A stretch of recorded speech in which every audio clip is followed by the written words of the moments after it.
In this video, we want to share with you everything we learned throughout the entire design process. So if you are going through this process yourself of thinking about remodeling, well, here it is, this video.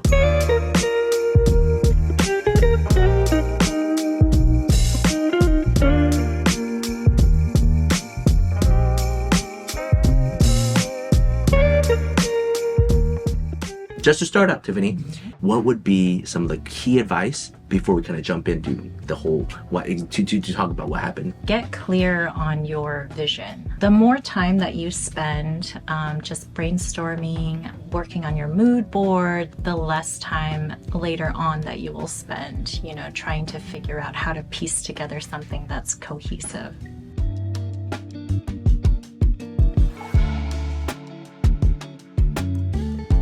Something particular about the new Whitney offices was that they were brand new. So we were really working with a blank slate, and that was really helpful in being able to bring the vision that we wanted to life. What made this actually super challenging was that even though it's just Whitney office, there were 4 different rooms and we were on a strict timeline, correctly. We had a month and a half, and it would be easy if we just said, oh, all 4 spaces, just the same design. So we had actually 4 different designs in all 4 different spaces. Because it was being used as sort of like a media space, we had to consider the placement of the screens so that there wasn't any glare. The person that was using the space also really wanted the windows to not be obscured. We really tried to utilize a lot of different aesthetics to the taste of, can I say his name? Galen? Yeah. He really likes Bauhaus sort of. And colorful. And colorful. Yeah. It feels very modern art museum. We didn't do a custom furniture in that room. We didn't do custom furniture, but we did do custom artwork. So that large painting was actually Galen's. Yeah. One of the biggest struggles with that room, I just remember it was just how many seats we wanted there. Because the whole media department, we have 3 full-time staff plus 3 to 5 interns. The way that we went about it was just saying, okay, having 2 main stations. We just had a little round table in case somebody does drop by and who could work. And we actually use that little round table very often. I thought that was a fantastic design choice. It was a gamble, but it totally worked. Now let's talk about the middle room. What was the inspiration? Given all the constraints, how did you do it? Yeah, that room was really tough. I think what everyone had agreed on was they wanted it to feel sort of like a cafe. Once I came up with a couple proposals, we ended up on a lighter palette just to maybe expand the space a little bit optically because it was such a small space. But then to sort of contrast that, we have the lower cabinets that are a different color. Even that Zoom pod, that wasn't a standard color. We had to custom order that one. Yeah. And there was a long delay, but it was worth it.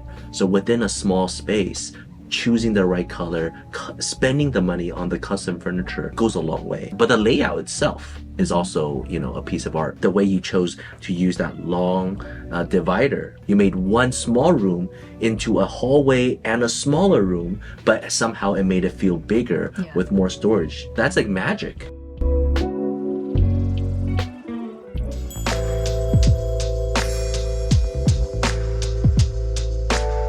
You wanted these spaces to be fully ready to film. So it needed to look nice, but also we wanted it to be fully functional for the staff because it was going to be the primary meeting area. When I came on, I believe all of the furniture pieces were already purchased. There wasn't much that I could do apart from just making those small tweaks. We spent a lot of time brainstorming and coming up with an inspiration board to make sure that we could bring everything together while still keeping the existing fixtures like the cabinets and the Zoom pods and the big conference table. I really love that we were able to have that 3D logo, and to complement that, we also changed all of the wall colors to something a little bit more muted. And then on the adjacent wall to the graphic logo, we have these two really beautifully custom pieces of calligraphy that we actually commissioned from an artist. I think what to do with that wall. So many talks also went into like, okay, what color is the red dot going to be? And Right. how large is the actual graphic when we're filming? Are they going to be able to frame it so that we have the logo, but also the subjects within the frame? All of these things have to happen before you send in the order to the sign company, because Right. otherwise, They're gonna make this giant metal yeah, you thing, can't install change it. your You mind can't change- yeah. after that.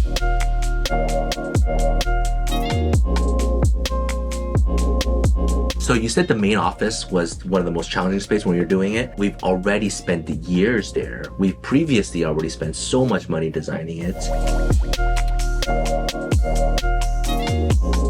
And now you have to come in and essentially strip away things and add things to elevate it. How did you go about doing it? What was your process and what was your struggle? The biggest change that we did was lighting and also with artwork. One of the ideas too with that entryway, that entry wall, we went through a couple ideas of what to do with it, but ultimately finished on this idea of that art piece, because when you walk into a space, you don't want someone to be stuck at that entryway, and you want people to move into the space and utilize the space as is. There's also that green moss wall that has survived over the years for people to visually rest their eyes on.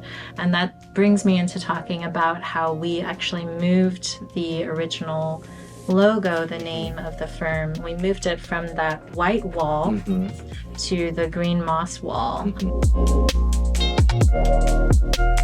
So the main changes we made to your office was mostly with the lighting and with artwork. What you had on the walls previously, there were a bunch of frames that were mismatched. The photos within them were a little bit faded. There were a couple presidential letters. There was one letter in particular, I think, to Bill Clinton. Yeah, he wrote to me when I was a kid. So we actually reprinted that back onto like really nice letter paper in an acrylic frame that's like freestanding behind your desk. So we just elevated all of the pieces that were already there. We also created a legacy wall. So we have a bunch of really beautiful black and white photos of people at the firm. Of the other offices, you had to like spend a lot to really like redesign it. So again, for this space, you really took what we wanted and how we wanted to feel and figure out what to strip away and what little thing to add to make that feeling possible. That again is the power of a good design and a good designer, really understanding the purpose and function and feeling and how to achieve that.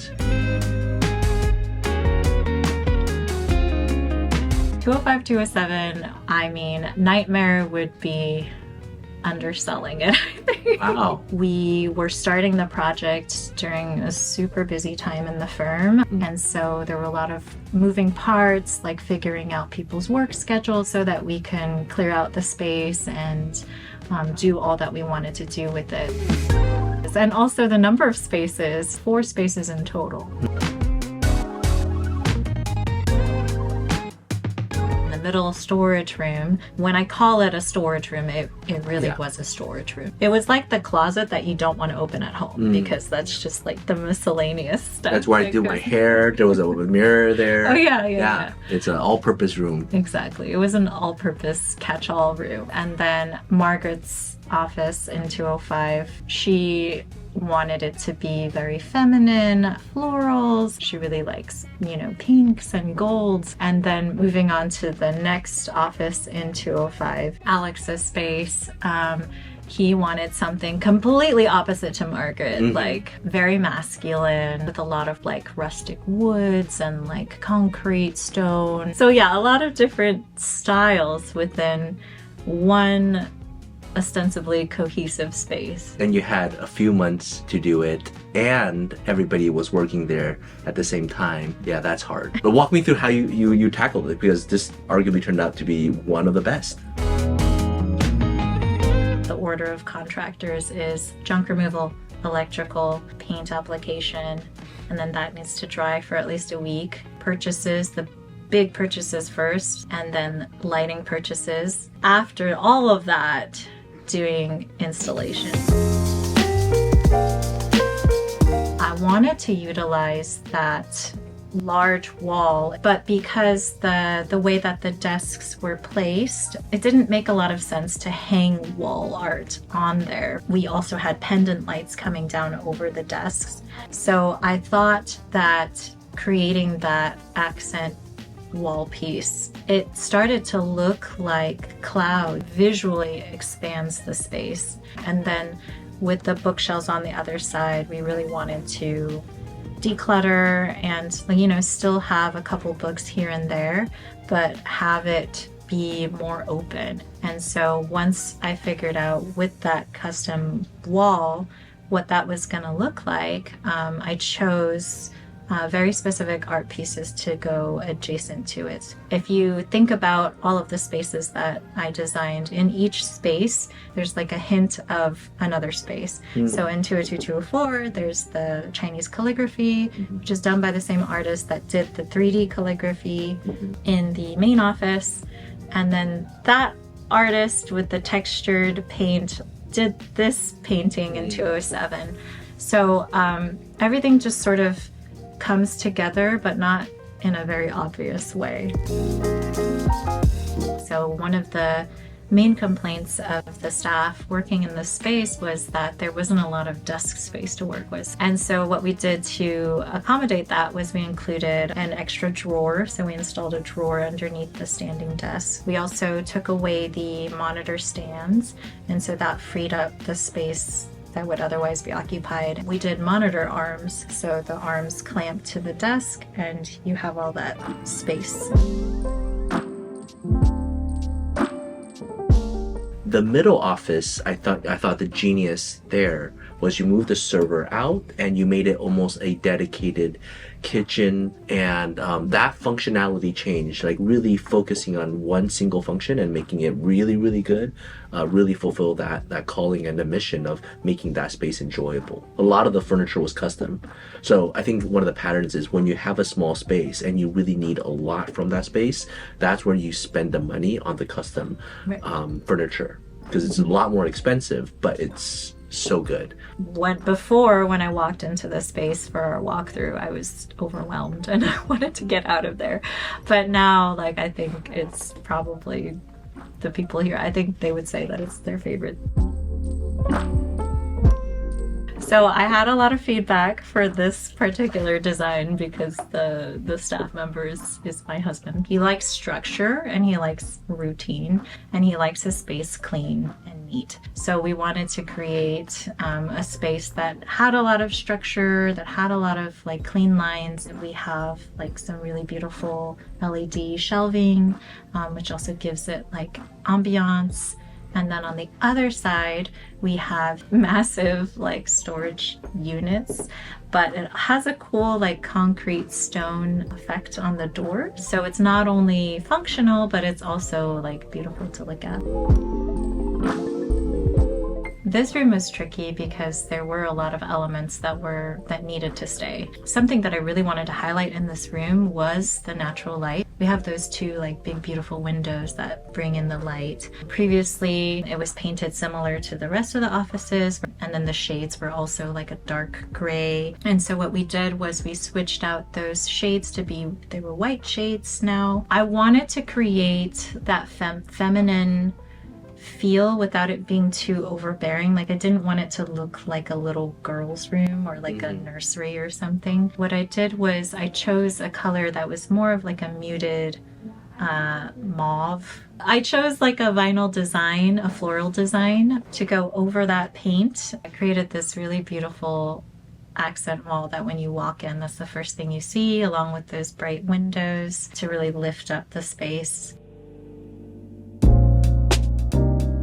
I know we didn't have a lot of budget talks. And by the way, this whole design process was supposed to take 2 months and it turned out to be a whole year process. How could we have budgeted better? In all seriousness, work with good people, because if you are working with people who don't care about your project, in the long run, you'll be spending a lot more money fixing what they didn't catch or fixing mistakes that were made.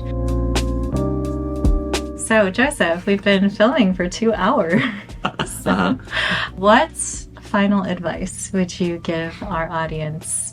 I think there's 2 main things. One is have a 10% mess up fee. It's not going to be perfect. Give yourself room to mess up and to rebuy certain things or to redo a certain thing. Like, don't make it so that it has to be absolutely perfect. Along with that idea is build for growth. Allow, future changes to happen and you have to redo a certain space, and that's okay, right? Take time for that. The second main advice would be knowing exactly what you want. So really kind of budgeting out the entire space, where to spend the money, where not to spend the money, and some rooms that you don't have to spend a lot of money, but spending a little bit more would really highlight it. Like, for example, the lights in the conference room, that was really expensive, but it really brings everything together in a way. Choosing each space, budgeting it accordingly, and then spending it on the right people and really seeing what you want, right? We didn't want everything to look the same. We want it to be different. That's gonna take time and cost and money and energy, but every good thing takes effort. Hopefully you guys found this video helpful. If you guys have any questions, feel free to reach out to Tiffany. She's an amazing designer. And by the way, this is her part-time gig. She's actually a professional photographer. So that is where her artistic instinct comes from. Thank you for watching. Take care. Bye-bye. Bye.